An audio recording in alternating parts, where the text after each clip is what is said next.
All right, here we are, week 3 of our lighting discussion. And this week, it's all about LEDs. So strap in. Let's see if we can answer some questions.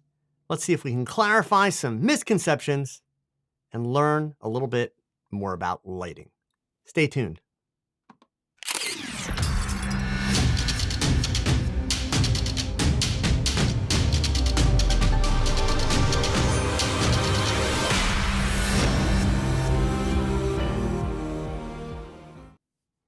Hey gang, I am Joe Edelman and welcome to another live episode of The Last Frame.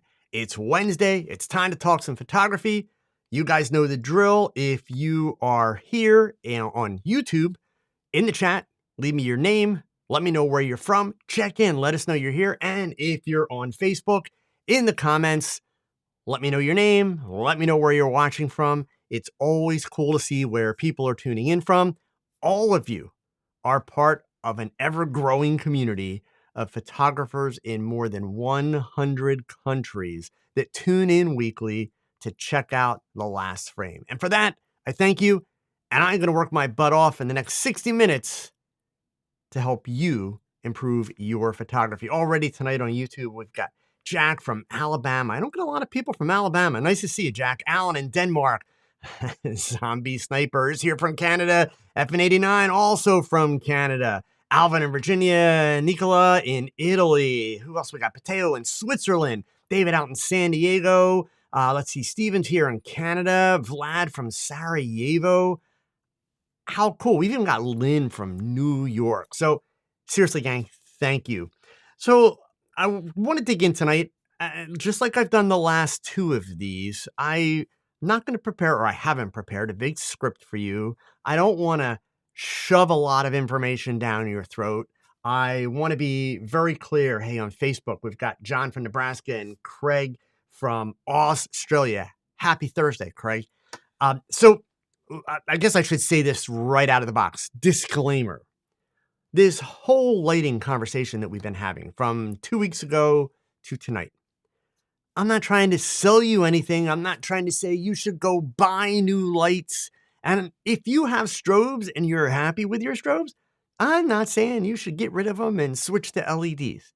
So let's just take all, the defensive and testosterone stuff out of the conversation, okay? And let's open our minds up a little bit because, guys, I hate to tell you, there's some learning that could be done here because photography is evolving.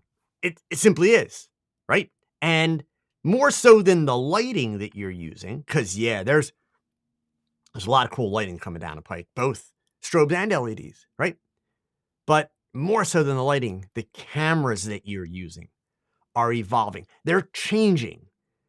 The feature sets are changing, and they're changing in a way that, I got to tell you, it just makes more sense in so many cases. Now, notice I didn't say every case. There's almost nothing in photography that's all or nothing unless we're strictly talking about the physics, right? Everything else is subjective. But it makes so much more sense in so many more cases with today's mirrorless cameras and with the LED lighting that is coming out to really be paying attention to LEDs, right? So again, I'm not saying, hey, your lighting sucks if you're not using LED. I'm not saying you got to go buy it tomorrow. So everybody just relax. You may not need to upgrade or change your lighting for another 2 or 3 years. And if that's the case, that's great. But in the course of the next 2 or 3 years, I guarantee you, lighting as we know it is going to be dramatically different. The gear that's available, the way cameras and lights interact, all of it, it's going to be dramatically different. So the point is, behind this conversation, pay attention. Don't become one of those dinosaurs, because you all know how that worked out for the dinosaurs, right? So you just want to be aware, you want to understand. And here's the thing, even if you don't change for another 2 or 3 years, and sorry, let me back up. You may never change at all. For some photographers, strobes are always going to make sense, period. But let's just say you do change a couple years down the road. It's going to help you make a much more informed decision, and it's going to help you hit the ground running with those new lights if you pay attention to this evolution that's happening. So, the question, of course, is what is the argument for LEDs? And it's actually a pretty simple argument. We talked about the argument for strobes last week, and the big argument for strobes, aside from the fact that that's what most of you have, right? But the big argument for strobes is power. If you ultimately need ultimate power, at least where we sit today, strobes are still more powerful, and they're going to deliver more power than LEDs are capable of doing today. Will that change? I do believe it will. Will we get to the point where LEDs will be more powerful than strobes? I don't know. I don't have a crystal ball, and I don't understand the physics behind it enough. But do I think it's going to get to the point where the LEDs are going to do darn near everything strobes do at a similar kind of power? I think it's very possible we're going to be seeing LEDs that are working at the level like a Godox 8200 or that type of thing. Okay. So, but that's down the road. So for strobes, the big one is power. For LEDs, the big win, is WYSIWYG. For those of you that aren't computer nerds, which is probably most of us, right? WYSIWYG is the acronym. It's the first letters of the phrase, what you see is what you get. It was a phrase, and it may have been around even before the internet and computer terminology, but where I first learned about WYSIWYG was in the early days of the internet. Microsoft came out with a program, and I can't even remember the name of it. Microsoft, I think it was Microsoft Front Page. I think that's what it was called. But it allowed you to design a web page without knowing any HTML code. So it was kind of like using Microsoft Word to design a web page. And the program wrote the code in the background. So it was referred to as WYSIWYG. And then from there were a bunch of other programs came along that way. So the beauty of it is you could essentially design a website without knowing all of the coding and the programming language and all that kind of stuff. But you could see it as you did it and see the end result and see that it was what you wanted. So the WYSIWYG thing applies to LED lighting in the sense that when you're working with LED lights, you are seeing the result as you handle the light. If you turn the power up, you see your scene get brighter. You turn it down, you see your scene get darker. As you move the light, you see the shadows move. There is no need. Now, I'm not saying you shouldn't still do test shots, but there's no need like there is with strobes to have to take the test shot to see where your catch lights are, to see where the shadows are, to see are the lights way too bright or not bright enough, especially after you've kind of set your key light and metered that. With LEDs, and especially with mirrorless cameras, when you look through the viewfinder, you're seeing the image that's about to be recorded. It's the finished image in real time. Now, it's funny that so many, at least I find it funny. Some of you are going to say I'm being judgmental and I'm being unfair, but I'm going to play the old guy here for a second. And, when I learned how to do lighting, we're talking the 1970s, mid 1970s. I was a kid in junior high school and high school. There was a small portrait studio that was not even a quarter of a mile from where I lived. Two guys ran the studio, and my father and I used to walk past there in the summertime to go to Friendly's ice cream on, a lot of nights after he would get home from work. We'd go for a walk together and just talk, catch up on the day, and we'd get ice cream and we walk back. My father always used to tell me, you need to go in and you need to talk to them. Ask if you can hang out after school. Tell them you'll sweep the floor, you'll clean up, you'll do whatever, can help them just to be able to hang out and learn a little bit. I've told you guys before, I was a really shy kid. I was scared to death to go in there. I didn't do it. So one evening we're walking by and the door to the studio was propped open. It was in the first floor of an old house is where the studio was. And the door was open. And my dad's like, look, they're here. Let's go talk to them. And he starts down the sidewalk. So I'm feeling empowered. Cool. My dad's going to come with me and I get to talk to these people because I wanted to talk to them. I wanted to hang out. I just didn't have the guts to ask. So I walk ahead of my dad I stepped through the door, and indeed, there's a young guy probably in his like mid-20s that's, sitting behind the counter. Looked like a total hippie, long straggly hair, the whole bit, but he's sitting behind the counter. And I step in the door, and as I turn to look for my father, expecting him to speak, the door slams closed. And my father's not there. He's outside. I turn back around. I look at the guy behind the counter. He, of course, is laughing because he saw all of it transpire. So I learned from him. His name is Dean. Dean's out in California now. And I learned from the guy who became his partner, Don. These are the guys that taught me lighting. And I learned lighting with two pieces of equipment. One were the kind of silver clamp light type reflectors, like you can still buy like in Home Depot, except the bulbs weren't regular light bulbs. The bulbs were like this long and they were big and they were tungsten. They got uber hot and they were insanely bright. And you talk about blinding people, right? But I learned the glories of 3-point lighting and Rembrandt lighting, and I learned how to diffuse those lights so that we didn't get hot spots on people. Because remember, this is back in the film days. So even though they had a dark room that was literally through a door from the studio, the client was gone by the time that film got developed. So you had to get it right. You had to pay attention. Are there, harsh shadows? Are there heavy shiny spots? All the things that you're not going to be able to fix because remember, there was no Photoshop then. You could do a little dodging and burning, but there was no Photoshop. So it had to be right. And then the other kind of lights that they eventually migrated to, and when I say eventually, I mean fairly quickly after I started hanging out there. And indeed, those guys let me hang out. I swept the floor, I cleaned, and they paid me. On Saturdays, I would assist them with weddings. I was the lighting monkey. So I would carry gear around.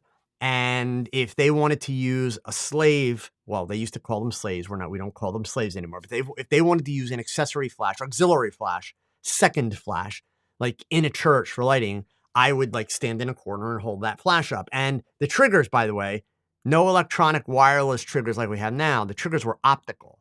So I had to make sure, of course, that I was holding that flash so that the optical sensor could see their main flash.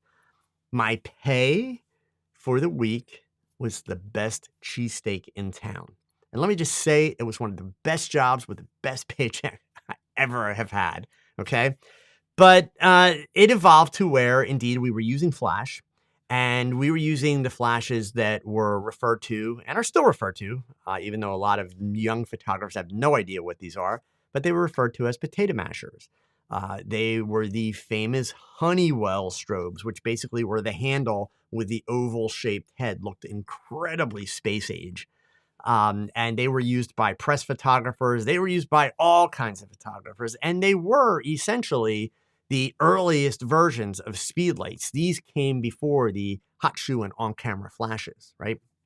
And they were more powerful. You could easily attach a battery pack to them instead of just the battery clip that went into the unit. So they were very versatile and completely revolutionary. And at first, modifiers for them were fairly limited. So even doing portraits, we tended to use direct flash out of these flash heads and then used diffusion paper to soften the light before the umbrellas were readily available, and then soft boxes and all those things. So yes, I learned lighting back in the dark ages, but here's the reason I tell you that story. We learned it visually. Now, we couldn't see the finished image right away. So that's the big advantage that all of us as photographers have today. And even if you're shooting with a DSLR, you still have the advantage of click, chimp, and see it, right? It's right there. But we were learning, or not learning, we were lighting WYSIWYG. Turn the bulb on, turn the reflector, set it up. It's too hot, diffuse it, move it, adjust it. So you would set your lighting based on what you were seeing. And I'll tell you honestly, that for me was really very fortuitous, because what that did for me when they started using those Honeywell strobes and when flash became the standard, because not long after that came the big power pack strobes where everything had to be attached to the power pack. And a few years down the road, of course, there were, monolights like Photogenics, was a very popular brand, which I used those for quite a few years.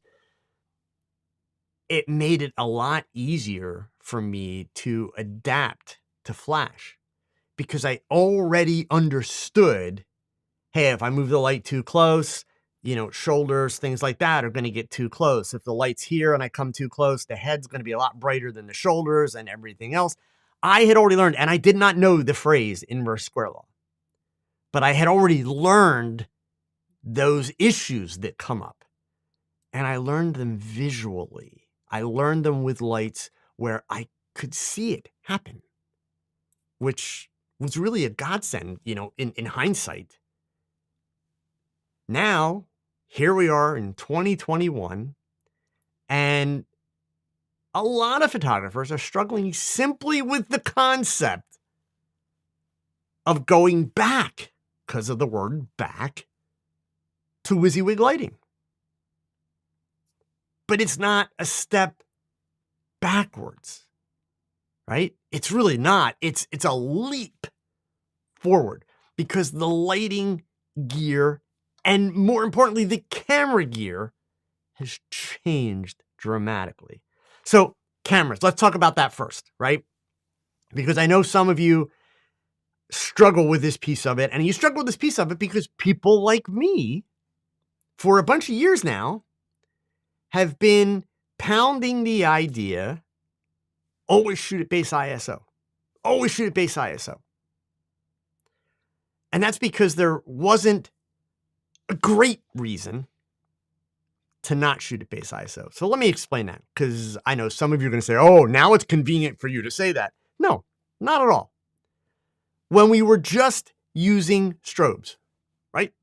When LEDs weren't part of the picture, it simply made no sense whatsoever to raise your ISO above the base ISO. Because the fact of the matter is, even today, even with the great software we have and the great sensors we have, in a bench test, in other words, purely technical conversation, base ISO does indeed provide the highest quality image. But what's missing out of that statement is, well, okay, base ISO provides the highest quality image, but how much quality am I losing if I increase my ISO, or I should say better yet, my ISO gain by one stop to ISO? Let's say we go from 100 to 200, or by 2 stops and we go from 100 to 400, or even 3 stops and we go from 100 to 800. How much quality am I losing? Well, okay. Any of you can test this with your cameras and figure it out. But before you do, let me remind you to be realistic about the results. And what I mean by that is this. If you are going to pixel peep the bejesus out of your 3 files, then obviously you will notice an exaggerated difference between the 3 files. Now, why am I calling it exaggerated? It's almost like I'm telling you your eyes are lying to you before you've even tried it. No. What I'm pointing out is that nobody looks at a picture this close, blown up really big. Doesn't happen.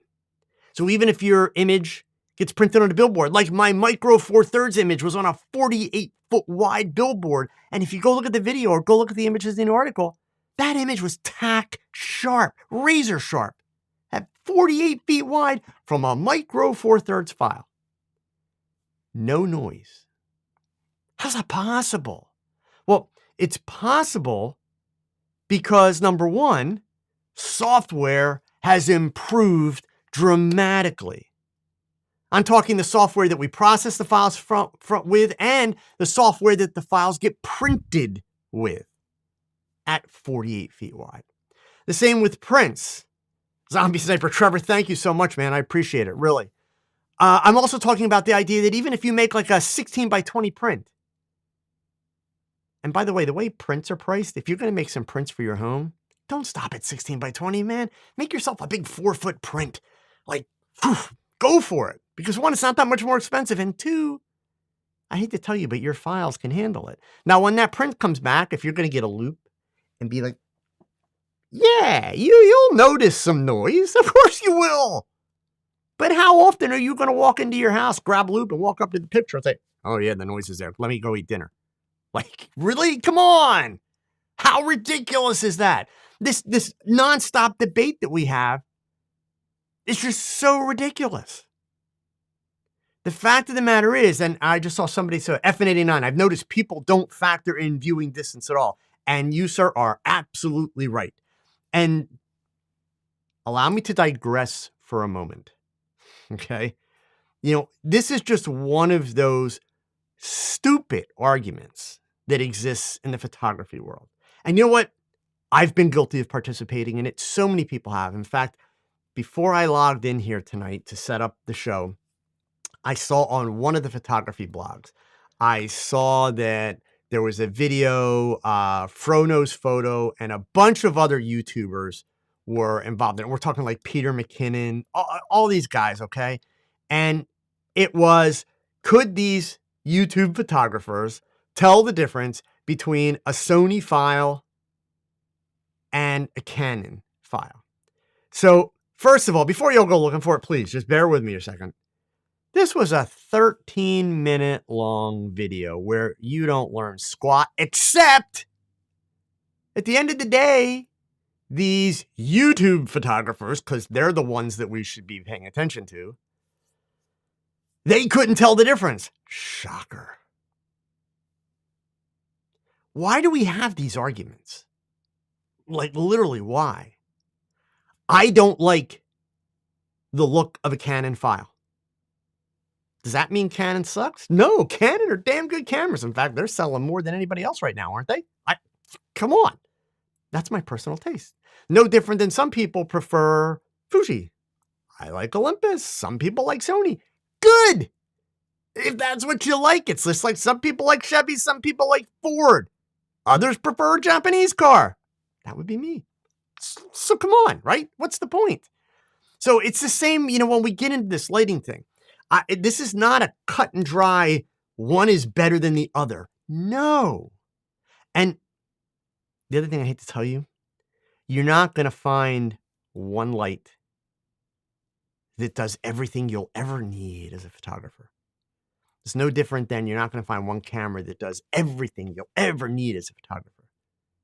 There were many times when I was shooting client work, especially in the commercial advertising world, that I would simply rent a camera to handle a specific request from a client.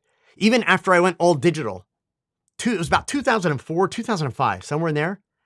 I got a call one day from a publisher out in Chicago, a trade publication publisher, and they needed a shot done in Harrisburg, Pennsylvania, which is about an hour and a half from me, at the headquarters of Rite Aid drugstores. And it was a shot of two of their marketing guys, and they wanted to do something kind of illustrated because it was for a cover for a trade publication in the retail pharmaceutical industry, right? This is really niche stuff. And so I was on the phone with this woman for about 45 minutes. She was the editor of the magazine, and we spec'd out the whole job, how long it was going to take, where it had to be done, all the costs and everything. And it was a good job. They had a great budget. So I was like stoked. This was, and it just fell into my lap. This woman found me online and I was nearby. She liked my work and boom, like she calls me. We hit it off. We get the whole thing worked out. We get to the very end of the conversation, like literally the very end of the conversation. And this woman says, oh, by the way, just to make sure that it's not a problem, I need this shot on medium format film. And again, this is like 2004. I hadn't used film in easily like 4 or 5 years at that point. Okay. And my heart sank. I didn't even own a film camera at that point. And I'm like, oh my God.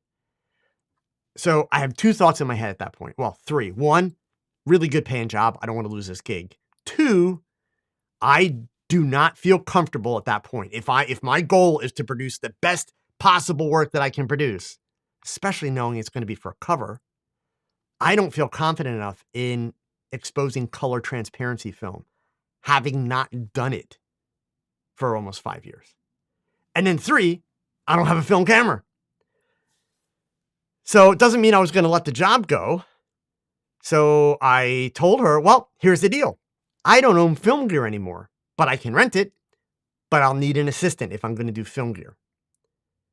Fortunately, they didn't bat an eyelash. So literally, the gentleman who was also a photographer that I was renting my studio from at the time, he was still a film shooter primarily, owned medium format gear. So I hired him as my assistant. I paid him for the rental of the gear. And I told him, I have one job for you. Well, technically two jobs that I need you to do.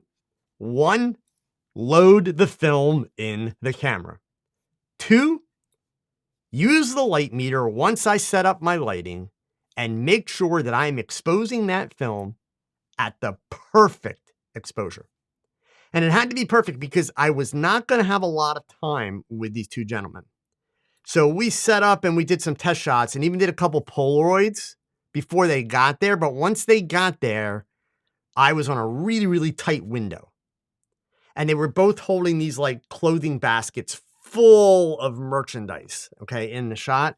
So I had to work quick and I wasn't going to have time to do a lot of bracketing and playing around. I needed to be able to get the shot quick. So his job, load the film and unload the film and get me the correct exposure. And the shots turned out great. They made the cover and I wound up getting more work from that particular publisher down the road. And fortunately, that was the last time they actually made me shoot film. So anyway, going back here, right? Technology changes, things advance, things evolve. We are at a point right here where there is a lot of opportunity to rethink the way you do your lighting. So we've got these cameras where we can raise the ISO now and not lose serious quality. Again, you should only raise your ISO when you need to raise your ISO. If you don't need to raise the ISO, leave it at the base ISO, right? Then we get to the lights. By raising our ISO a stop to 2 stops, that eliminates the objections of LEDs not being as powerful as strobes. And then that gives us the ability to work with WYSIWYG lighting. Now, a couple other points about LEDs, pros and cons, right? Pros and cons. Early LEDs, and I see some good questions, by the way, that are coming in, gang. So I would encourage you, keep the questions coming in. I'm going to be done yapping in a second, and we'll get into some of these questions, all right? So LEDs come along 4 years ago when I did that video series on YouTube. And at the time, most LEDs that were out were light panels. Like they were either like the 12-inch square or larger. There were the Savage edge-lit panels where the light actually shined into the panel and created a really soft light, which they were really nice, but not powerful at all. So the lights had to be relatively close to the subject, even in a studio, okay? The problem that I had then was that I couldn't modify the LED lights the same way that I modify my strobes. So make sure you catch what I'm saying there, right? Even back then, you were able to get softbox attachments for like the square light panels. I mean, they were square and they diffused the light a little bit because the problem with those like 12 by 12 panels is that you basically have like hundreds of little LED lights. So what you've got is you've got a whole bunch of point light sources. Okay. So you really weren't getting soft light from the panel. You still needed to diffuse it. I didn't want to have to change all of my modifiers for 2 reasons. One was the money piece, right?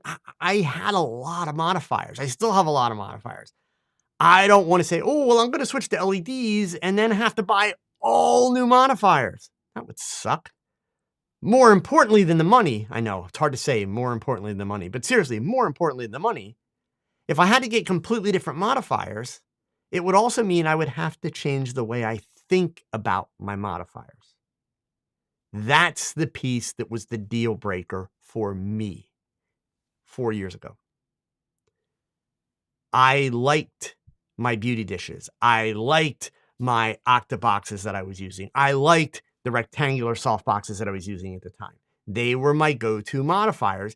I didn't want to have to use different styles and shapes of modifiers. But in 4 years, a lot has changed. So, I mean, you guys know, and again, I'm an ambassador for this company. I'm not trying to sell you on these lights. I want to be really clear. But what I use in my studio right now are these Stella Pros. This is the CLX10. It's a 10,000 lumen light. So this sucker is bright as all get out. And of course, it is variable, right? There are different type modifiers that you can attach directly to the light, like this dome, which is what I use in an umbrella or inside a softbox.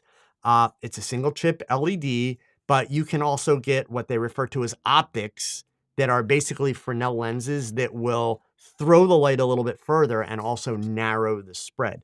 That kind of stuff is great if you want like a hard light or a really dramatic light, or even if you're doing, cinematography work, they tend to get used more. But for me, 99% of the time, I have got this diffuser dome on it, and I've got this light inside a Bowens mount softbox. Now, it does not have a Bowens mount. And by the way, I should have brought one up, and I didn't. This is actually just about the same size. It's round instead of rectangular, but it's just about the same size as a Godox 8200. So just to give you a size reference, right? And it's actually right about the same weight as a Godox 8200. But in order to mount a Bowens mount strobe to this, Stella Pro, the company that makes this, they do make a Profoto mount. And they do make a Bowens mount, but I didn't need to buy that because I already had the Godox S mounts. So for the Godox S mount, you just pop the bottom piece out, which slides out of the mount. You need the bottom piece in to put a rectangular flash in, such as the Godox 8200. But if you slide that out, then you can put the Godox 8300 in, which is round, or you can put the Stella Pro light in and lock it in place and use either the mount on the mount or the mount on the light. Either one will work, okay? So I can still go ahead and I can use the same modifiers that I'm used to using. Now, for a lot of you, this light is going to be too pricey. This light is north of $1,000. And I get it. A lot of you are like, oh my God, no. Relax. The real benefits to this light, in addition to its brightness, it's completely self-contained. The battery is built in and it's waterproof, right? So this thing can be used pretty much anywhere in any circumstance. And it is a solid light. It's incredibly well built, okay? But, you can go for doing portrait work, okay? For portraits, you can go a lot less expensive with something, like a GVM, right? And it's a little bigger, but you're going to be inside. So I'm not talking about taking stuff out on location, right? You're going to be inside. Also has a Bowens mount built into this one, single chip LED. These were the lights that I used for a really long time for my live streams here, okay? About a third the cost, but you don't have the same kind of power. In a studio, for a portrait type setting or working with a model, you don't need all the power that Stella Pro provides. What I particularly like about the Stella Pro and all the power that it provides is I can go outside, and I'm not going to overpower the sun with this, but I can do great fill light. And even if I move my subject into shade, then I can create studio lighting outdoors with this light. That's what I love about this kind of light, okay? And there are more and more lights coming down the pike that have this kind of power, have these kind of capabilities. So again, I'm not pimping anything. There are two things I will share with you in a few minutes when I'm done. One, there's a contest going on right now where you can win one of these, and it ends tomorrow. So you got to enter it tonight, okay? But it's free to enter. And then the other one is for those of you that are interested in these lights, I do have a discount code that I do not make money off of, but I have a discount code that I will share with you if you want to get any of those. But I'm not trying to get you to buy lights, honest, okay? So, and by the way, just to be clear also, even though I hinted at that before, I'm not being paid to make this video. I'm not being paid to promote Stella Pro. I am an ambassador for Stella Pro. They have handed me some gear along the way, and I've purchased some gear, and I love the stuff. And just like anything else I ever talk to you guys about, you're not going to hear me talk about it unless I would invest my money into it. Even if it was given to me completely for free, you won't hear me talk about it unless I would invest my money into it, period. So So that being said, LEDs, WYSIWYG light, and the ability to see what you're doing as you're doing it. So when you shoot and you look through that mirrorless viewfinder in the EVF, you're seeing a finished shot as you press the button. I have yet to find a photographer or a YouTube troll that can give me a solid argument for how that's a bad idea. It simply makes sense. It's easier, it's faster, it's more efficient. That's the simple argument. But when we use those three letters, LED, and it's going to be my last piece, and I want to get to your questions because there's some really good questions in here, okay? LEDs are becoming a part of our world. And now I'm not talking about photography. I'm talking about room lighting. I'm talking about venue lighting, okay? Those of you that, in fact, here, I'll share the link to the Petapixel article that I did that you guys can check out later. At the end of the article, and there's two images that illustrated at the end of the article, I talk about the idea of going into a wedding, okay, where most brides, not most brides, but a lot of brides today spend a lot of money with their DJs or the lighting company to come in and light that room up with all kinds of cool colors, almost like a nightclub kind of vibe, right? Well, the problem is if you're using flash, good luck, because you're pretty much screwed. If you're using flash, you're either going to wipe out all that color and the bride is going to be very unhappy with her pictures that don't show all that cool color that she spent a ton of money to get that ambiance, or you're going to have to dial your strobe down so far that you're going to wind up shooting like the bride and the groom dancing and people on the dance floor at really slow shutter speeds, meaning you better be okay with doing shutter drag images, which shutter drag images can be really cool. But if you've ever actually tried it, you also know that I don't care how much you practice, you don't nail a shutter drag image on every frame. There's a lot of hit and miss. So if you're getting paid to shoot a wedding and you've got to get images of the things that are happening on that dance floor, that's incredibly risky. Working with a low power, even a tiny little LED panel on your camera's hot shoe would allow you to dial in just enough white light to light your bride and your groom and then have the ambient light balanced. But there's one thing that you have to do differently than what you do now. You're going to raise your ISO a couple of stops to be able to make that work. You do that, you're good to go. Your images are going to be brighter color, much more vibrant.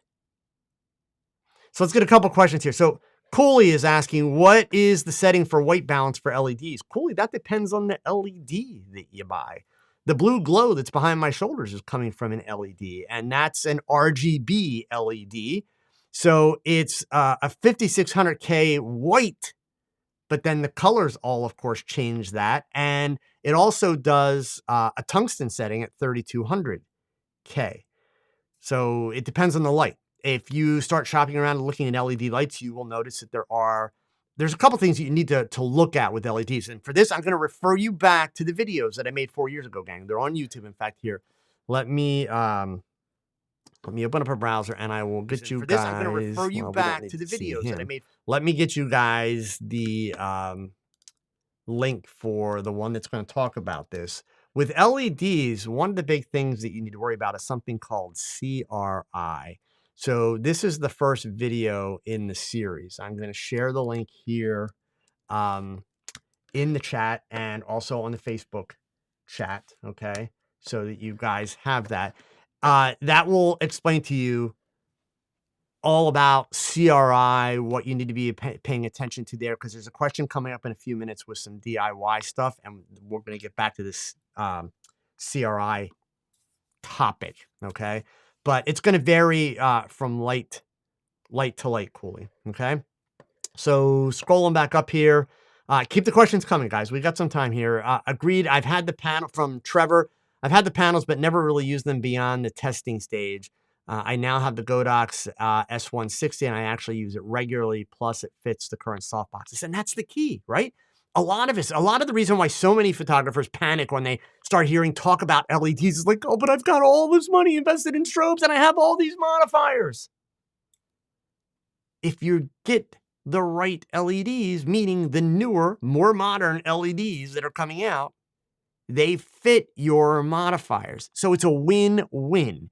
You're making the switch to LED, you're making the switch to WYSIWYG lighting, and you are able to use the same thought processes in terms of what modifier do I want and where would I place it as you're doing with your strobes. Nothing changes there. That's the bonus. What changes is your lighting is WYSIWYG. You see it as it's happening, and you see the finished image in your viewfinder as you press the button. You know, especially the members of my mentor group, they hear this every week when we do our weekly meetings. You guys have been hearing it here a lot. It really surprises me how many photographers will share raw images with me, and I see images that are consistently underexposed, underexposed, underexposed, underexposed, underexposed. How? How do you do that? How do you underexpose your photographs when you're shooting with a mirrorless camera? I really do not understand how so many photographers can take so many images underexposed without trying. They didn't try to do it, but they're underexposing images a stop and a half to 2 stops sometimes. You're seeing the finished image.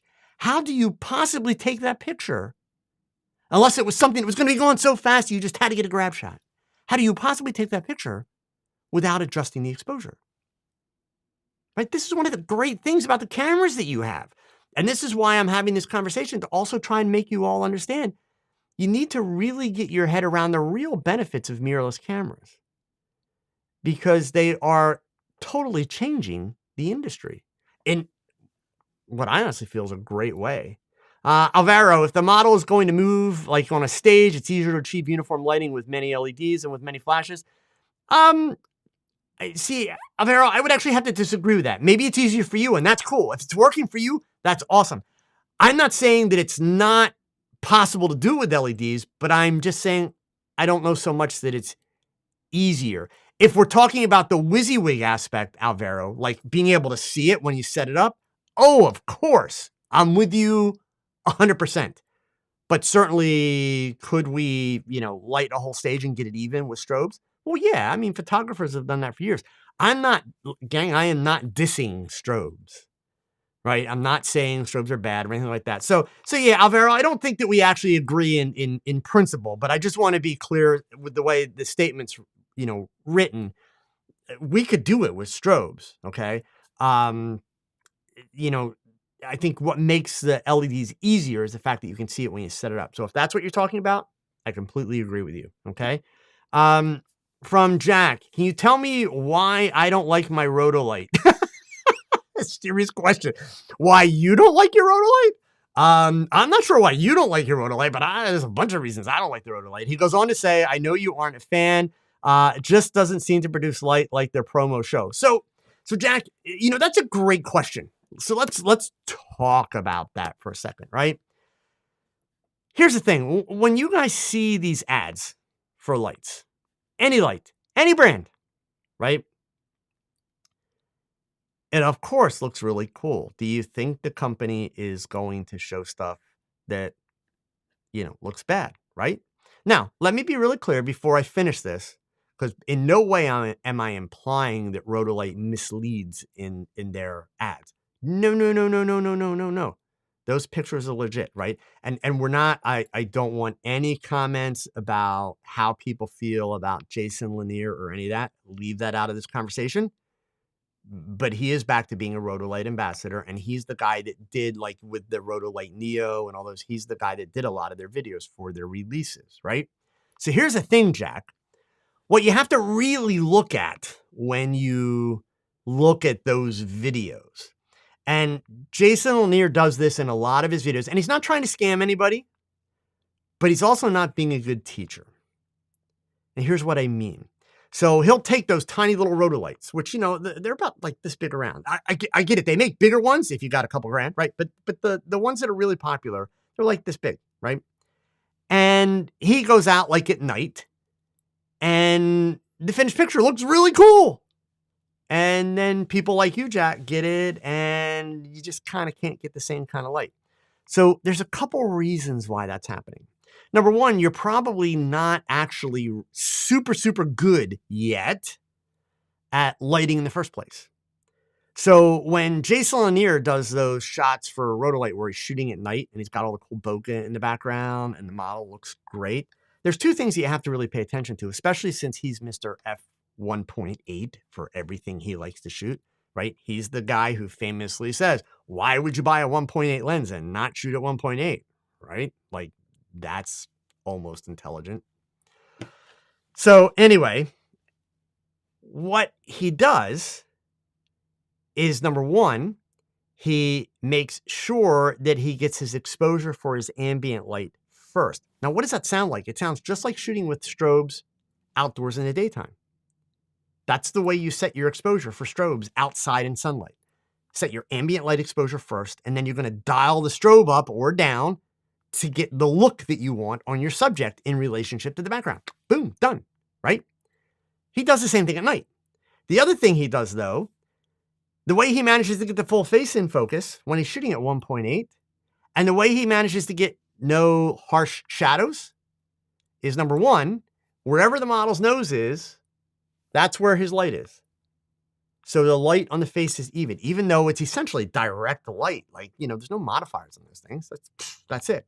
Okay. It's a small, tiny light source with a bunch of tiny little point light sources in it. But he's got the subject looking straight at it. If the subject's looking here, he's not putting the light over here unless he's doing like a dramatic, like half lit shot. But he's going the light straight on. And for the sake of that 1.8, he's got the subject's face straight at the camera.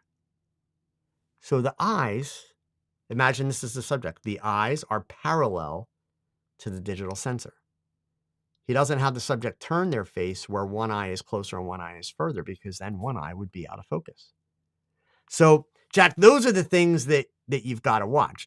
And in terms of why you're not getting the same kind of results, they're just being extremely careful at how they're using them in terms of where the placement is and how they're balancing the ambient with it. So again, it's not misleading. I mean, they're legitimately making those images with those lights, right? So they're not lying. And there is a certain amount of responsibility. Not that I want to defend Rotolight, but seriously, it's important. There's a certain amount of responsibility for the consumer, you, me, everybody else, to actually look at those details in those ads and realize like, okay, that's what's happening. So I get it. If you're new to photography and you're still going through the learning curve, that can be a challenge, right? Because you may not know what you're looking at and you may not know all those things. But that also tells you a little bit about a company if they're not being very forthright and if they're not giving you a lot of education. You guys know that I'm really tough on like FJ Westcott sometimes because some of their products are expensive, right?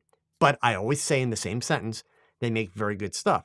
I will say one of the things that FJ Westcott does really, really well, if you spend some time on their website and their YouTube channel, they provide a ton of education of how to use their lights. I'm not a big fan of their lights. I'm sorry, but I'm not, okay? That doesn't mean they're bad lights. I don't particularly like them for a bunch of reasons. But the fact of the matter is, they provide a ton of information to go along with those lights and how to use them. Rotolight doesn't really do that, right? They show you a bunch of cool videos, really sexy videos, this, that, and everything else, but they're not helping you. So if you don't have the experience to know those, yeah, you're kind of at a loss, which is tough. It's not fair, but it's also not, they're not breaking any laws. And sadly, it's the way things are. But the real big problem with the Rotolights basically is they're small and they're point light sources. And that's my only problem with panels. Like for a lot of photography and a lot of videography, the panels make total sense. And yes, you can diffuse the panels, but it's all those little point light sources is tough. When I work with a strobe, right, I have one light source, right? So as I've said before, I like the fact that when I work with this type of LED light, I have one light source, right? So in terms of how much do I have to think differently? How much do I have to change the way I would place lights and all that kind of stuff? I don't. That's the point. There's very little difference, right? So that's why it's important to me, at least, to be able to work with a single chip and to be able to think in the same way that I used to think in terms of my placement, the way that I want to modify the light, all of those types of things. Okay. All right, scrolling back up here. Let's see, FN89. I own a noise-specific magnifying glass for pixel peeping reasons. Okay, FN89. I can't talk to you anymore.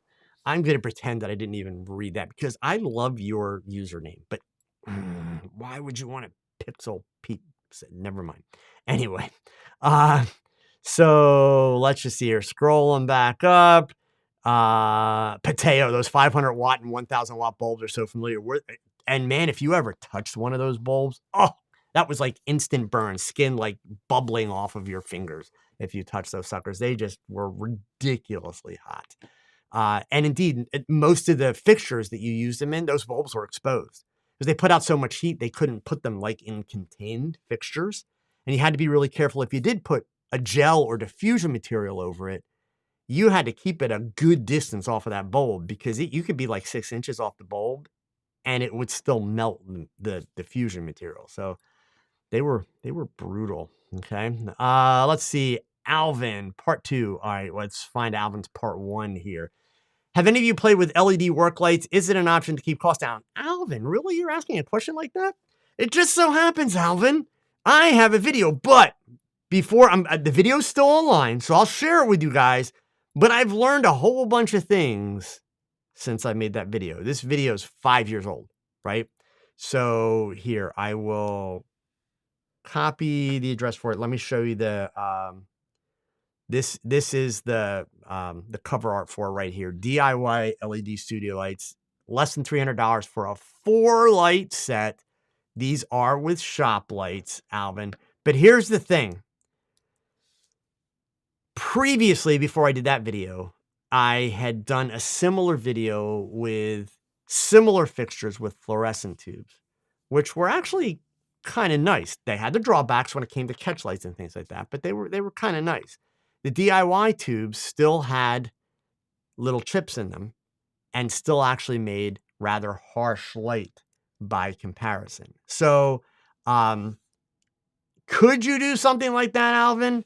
Yeah, sure, in a heartbeat. But the quality of the lights from the purity, the CRI, the color rendering index, as well as how soft and how harsh the light is, they're really not that good. I would honestly tell you, save your pennies until you can buy, even if you're buying lesser expensive, LEDs, buy proper LEDs to work with. At the time I built those LEDs, I was, kind of being a renegade. And you guys know that in the early days of my YouTube channel, I used to do a lot of DIY stuff, and I'll still do some stuff from time to time. You gotta understand, part of that DIY stuff comes about like, okay, so if I had to solve a problem, this is how I solved it, right? And, literally that DIY LED thing was, in Costco with my wife one day and looked at those and it's like, hey, they're like strip lights. I could put, a couple together, double them up, and I get a wider sort. And I thought, that'll be cool. And they were cheap fixtures, right, to buy. So I thought, fine, I'll try this. And since I took the time to build them, well, then I was going to do some shots to kind of, prove the concept.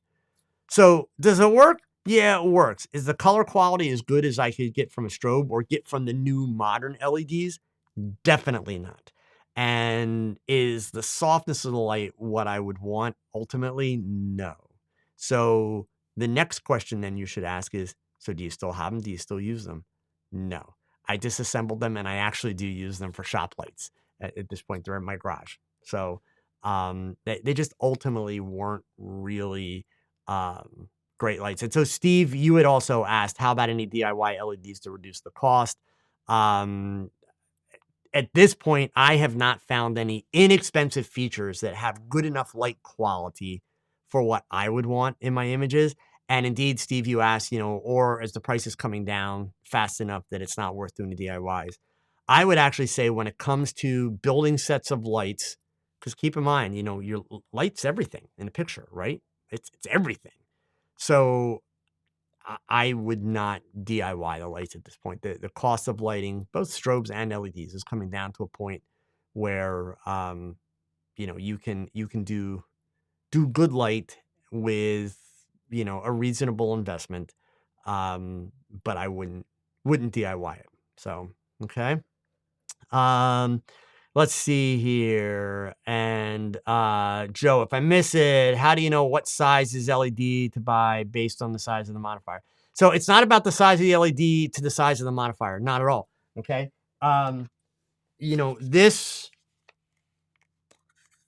This chip, I could put here. Let me go back to full screen. Sorry, guys. I could put this chip in any size modifier, but it's about how do I get the light to fill the modifier, okay? And that's going to be this type of an optic on the front of our diffuser on the front of it that's going to do that, right? So, Darren, thank you so much for the super chat. I really, really appreciate it. Thank you. The way that you determine that, Joe, just to take the answer a step further, and for the rest of you, this is important to understand, because I see photographers make this mistake a lot, where they'll buy like a real shallow softbox and then put a speed light in it, right? Well, a speed light in a shallow softbox, it's never going to fill the whole softbox. So you might have this like 24-inch softbox and you're only going to light up about 10 inches of it because the speed light's too close, right? So that's the key. You've got to be realistic, and you can always find it in the manufacturer spec sheets for flashes and LED lights. What is the angle of spread of the light? Or if you're going to put a modifier on it, what angle of spread does that give you? And so, little bit of inverse square law. It's pretty simple math, and I'm not going to lie, I don't ever do the math. So let me say first, it's pretty simple math. I suck at math. I told you. I gave up on math as soon as they introduced letters and squiggly lines. Like, I was done. That's it, okay? I'm not proud of that, but that's just how it is.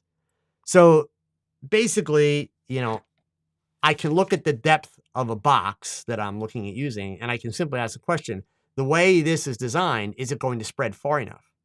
Well, when I've got, basically 180 degrees here, yeah, it's going to spread far, even if it's a shallow box. But then I want to consider, is there a baffle or not?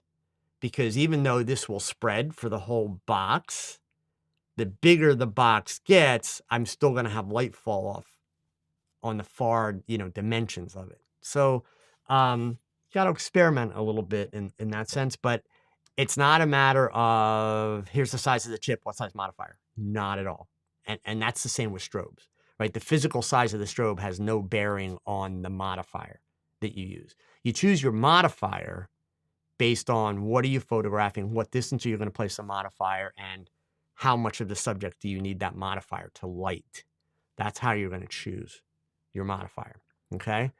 Let's see here. Alvin, you were talking about single chip ones. I have not seen any single chip that could be DIY'd. I'm sure you can buy single chip LEDs, but again, remember, you got to have the CRI quality, and you need a really, really good chip, and you're going to need to know some electronics to make that work. So I'm not so sure that I would even worry about it at this point. So Cooley Priestley, Smith Victor hot lights. Yes. The hot lights with the 500 watt and 1,000 watts. Most of them were made by Smith Victor. You're right. Okay. Dwayne Norflate. Hi, Joe. Those Peter Hurley lights, the light Peter Hurley uses are expensive as hell. Can you talk about using that style of lights if I think they're panels? So yes, they are expensive as hell for two reasons. I'll get myself in trouble for this, but it's the truth. You can check it out, see if I'm wrong. Okay. I said earlier about how I get, and this is going to be my last question for the night, gang, because one, I'm going to get myself in trouble, and two, it's going to be past 7 o'clock. All right. So be back next week and we'll answer more questions. The problem with the Peter Hurley lights is this, and I say problem, let me explain. Number one, I said earlier about how I give FJ Westcott a hard time because a lot of their stuff is really pricey, okay? The Peter Hurley panels are actually very nice panels. But what you have to understand, and I'm not making anybody out to be the bad guy here. This is just, gang, this is how the world works, right? Seriously, this is how the world works. Because those panels have Peter Hurley's name on them, every time one of those panels is sold, FJ Westcott makes money and Peter Hurley makes money. Now, don't think for a minute that FJ Westcott decided, well, you know what? We'll make less money so that we can still pay Peter Hurley and not have a higher price for our customers. That didn't happen, right? So FJ Westcott is making what they need to make, and they've negotiated a, price per sale. No different than the Jerry Gahonis, Ice Light, the Lindsay Adler optical snoot, okay, or optical spot, all that kind of stuff. Those people whose names are on it, they're making a piece of money from it. The Joel Grimes modifiers, they're making a piece of money when they're sold. And they should. Look, that's reasonable. So first of all, that's what makes them expensive. Secondly, here's my problem with the Peter Hurley stuff, and this is where I'm going to get in trouble. So, you guys you make up your own mind from basically what I'm going to say about this, right? But Peter Hurley made his name and built his brand working with actors and shooting acting headshots. And he is damn good at it. Probably the best. I wouldn't argue. If somebody's going to say he's the best, I would not argue with that. Okay. There are a lot of other really good photographers that do it with very different styles. Okay. Dylan Patrick, great example, out west, very different style than Peter Hurley. But Hurley's kind of like the full package, right? He's in New York. He's, in the modeling and acting capital of the world. And he's got this outsized, larger than life personality. Plus the guy's like 8 feet tall. I'm exaggerating, but he's got to be at least 6'5". So if you ever see him in a crowd, you'll know he's there because the minute he opens his mouth, he's got that deep booming voice. And so Hurley, what makes his pictures great, and I'm not taking anything away from him. So I don't want to hear, I don't want to trash on Hurley. I don't freaking way. Okay. The guy's a god. But here's the thing. What makes his pictures great is not really his photography and definitely not his lighting. His lighting is really good. But I said, what makes his pictures great? What makes his pictures great is that he is able to make a great connection with his subjects. And he has a little bit of an advantage. The advantage is he's working with actors and actresses, people that know how to emote, how to show energy and life. That's their job. They've got a skill set. Hence, a lot of the Hurleyisms, they work really well for actors, and they don't work really well for normal people. In fact, they can be really overwhelming, right? I've watched Hurley shoot average people at trade shows, and those people look stiff as a log because they're actually a little bit overwhelmed by Hurley's personality. But the fact is, Hurley's great. Alvin says I don't know that he gets $10,000 a headshot. He might. But you know what? Again, the people that he's working with are professionals that are going to make a lot of money off of those headshots. So the problem with these lighting kits, so this is actually about the lighting kit, but I need to give you guys some context. Now, there's thousands of photographers doing that exact freaking lighting, that triangle thing with those panels. It's actually really boring lighting. Boring in the sense that it's flat and it's smooth and it's even. Now that all sounds good, actually. I like flat and smooth and even. But what's happening with those lights is photographers use the same setup every time. So basically it's just like a production mill. It's like, okay, next, next, next, next, next. There's no creativity. There's nothing about the lighting that is personal to that subject in that picture. You're just putting different people in front of the same light, which for actors and models that Hurley shoots, that makes perfect sense. That's exactly how it should be. That's exactly what the casting agents want. They don't want the pictures to be about how cool is the photographer with lighting? But when we start getting into portraits and all that other stuff, that doesn't make any sense. And even then, the picture's still not about how cool is the photographer with lighting, but the lighting should be a little bit more interesting. It should help set a mood, some tone, right? So those are, all things to be considered. So anyway, all of that says, okay, with regard to the Hurley panels and that, the light panels are nice. Having the 3 catch lights in the eye, the triangle catch light, not everybody likes that. It can be a distraction. I'll admit, as I've evolved in the last probably 3 to 4 years, I never used to care about that. Literally, I never did.